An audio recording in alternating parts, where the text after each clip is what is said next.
Мейіздің пайдалы қасиеттері. Мейіз калийге өте бай, 100 грамында 860 мг калий бар. Сонымен қатар, мейіздің құрамында фосфор, натрий, кальций, магний, темір сияқты элементтер, сонымен қатар В1, В2, В5 және ПП никотин элементтері де кездеседі. Ниацин немесе никотин қышқылы жүйке қызметін реттейтін, жасушалық тыныс алу мен ақуыз алмасуына қатысатын ферменттердің бөлігі болып табылады. Осы себепті мейіз жүйке жүйесін нығайтады және тыныштандырғыш ретінде әрекет етеді.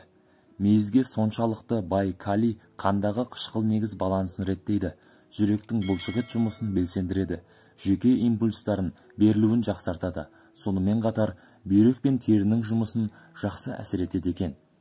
Мейіздің құрамындағы В1, В2 және В5 дәрумендерінің және магний микроэлементінің арқасында жүйке жүйесінің жұмысы жақсарады, адам тынышталып, денсаулығы жақсаратын болады. Қара мейіз, сондай-ақ олардан қара жүзім мен шарап жеңіл сорттарға қарағанда пайдалы деп саналады. Тіпті кореец пен қызыл еттің ауруын жоюға болады екен. Ондағы антиоксиданттар, атап айтқанда аленеол қышқылы, тіс ауруларын тудыратын бактериялардың өсуін тежейді. Мейіздің құрамындағы фитоматериалдар тіс пен қызыл етке жақсы әсер етеді. Жүрек қан тамыр аурулары, қант диабеті және вегето-тамыр дистанциясы бар адамдардың диетасына мейізді қосу қажет. Мейіз өкпені, жүректі, жүйке жүйесін нығайтады екен. Тіпті ашуды басып, жүйкені тыныштандырады. Ашулансаңыз, бір уыс мейізді түні бойы салқын суға салып, таңертең ішсеңіз, бұл сусын жүрек бұлшықетінде белсендіреді екен. Мейіздің қасиеттері жүзімнің қасиеттерінен айтарлықтай ерекшеленеді. Бұл ежелгі дәуірде дәрігерлермен атап өткен кептірілген жүзім халық медицинасында ежелден қолданылып келген. Айта кетейік, мейіздегі қанттың, атап айтқанда глюкоза мен фруктозаның мөлшері жүзімге қарағанда 8 есе жоғары екен. Сондықтан тәттілер мен ерестердің орнына мейіз жеген дұрыс болып саналады. Оның құрамындағы антиоксиданттар тіс жегісінің себептерінің бірі болып табылатын бактериялардың көбеюін тежейді. Жоғарыда айтылғандардан басқа, мейіздің қайнатпасы бронхитке, пневмонияға және де гипертонияға көмектеседі.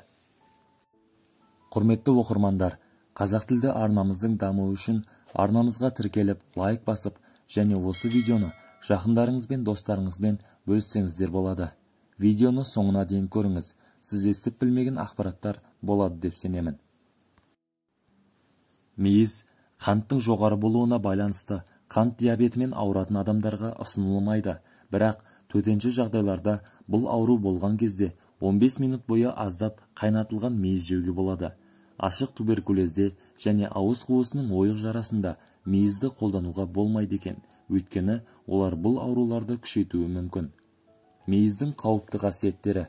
Тамақтану алдында мейізді өте мұқият жуу қажет, өйткені өнеркәсіптік кептіру кезінде олар күкіртпен және денсаулыққа қауіпті басқа химиялық заттармен өңделуі мүмкін. Семіздік, асқазан жарасы және жедел жүрек жеткіліксіздігімен ауыратын адамдарға мейізді пайдалану ұсынылмайды. Мейіздің пайдасы. Кептірілген жемістердің пайдасын тіпті алыстағы ата-бабаларымыз да білген екен.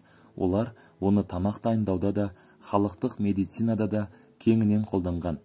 Жылдам энергия көзі ретінде мейіз емтихан, жарыс, жаттығу немесе ұзақ серуендеу алдында пайдалы болады дейді.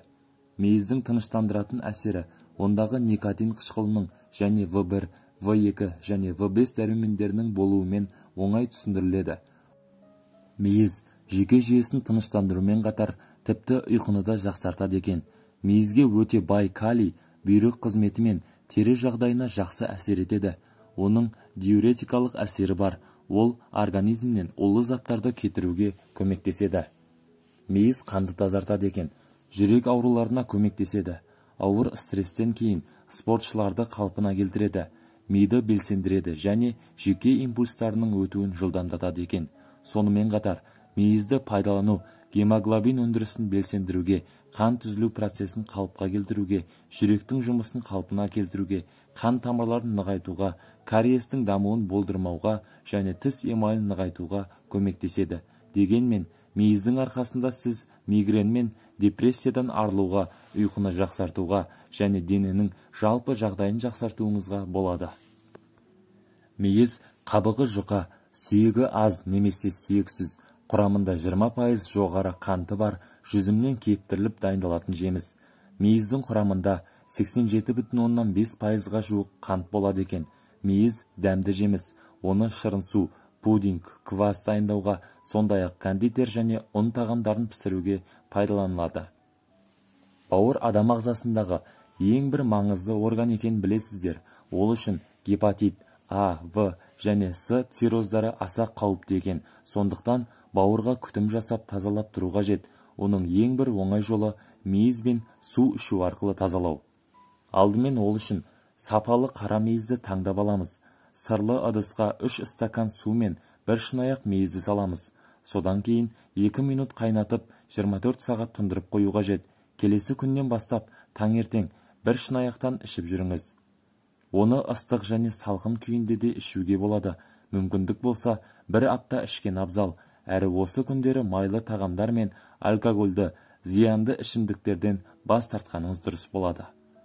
Тағамтану ғалымдарының зерттеуі бойынша мейіз құрамында ас қорыту жолдарын жақсартып, бауырдың қызметін жеңілдететін заттар бар. Мейізден дайындалған тұнба, шырын су бауырды ғана емес, сонымен бірге қан құрамын және токсиндерден де тазалайды екен. Триглицеридті төмендетіп, іштің қатуын емдейтін де бұл мейіздің емдік қасиеті иммунитетті жақсартады және де ағзаны ауыр металдардан тазалайды. Сонымен қатар мейіз асқазан сөлінің бөлінуін арттырып, бойыңызға ерекше күш-қуат сыйлайды. Мейіз тұнбасын қабылдаудан соң қан құрамындағы қант мөлшері де төмендейтіні анықталған. Сондықтан да мейіз шырын суын таңертең ағза оянғаннан кейін ішу керек. Сонымен мейіз шырын суы қалай дайындалады? Құрамы 100 грамм мейіз және 300 мл су қажет. Бірінші әдіс. Мейізді жылы суда 15 минут қалдырыңыз. Содан соң салқын сумен жақсылап жуып алыңыз. Одан кейін мейізге 350 мг қайнаған су құйыңыз. 24 сағат қалдырыңыз. Таңертең аш қарынға қабылдаңыз. Шырын суды ішіп болған соң мейізді жеп тауысыңыз. Екінші әдіс. Суды қайнауға жеткізіңіз. Су бетінде көпіршіктер пайда болғанда жуылған мейізді салып, баяу отта 20 минут қайнату қажет. Тұнбаны жылытып ішіңіз. Бастысы аш қарынға ішу қажет. Таңғы астан 35-40 минут бұрын қабылдау қажет.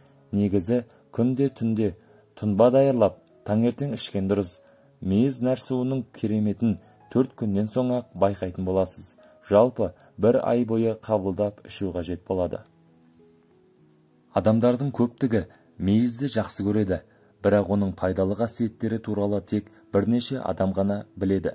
Витаминдер, минералдар және басқа да қоректік заттардың болуына байланысты кептірілген жүзім бүкіл ағзаның белсенділігіне оң әсер етіп, сонымен қатар қосымша фунттан құтылуға көмектеседі.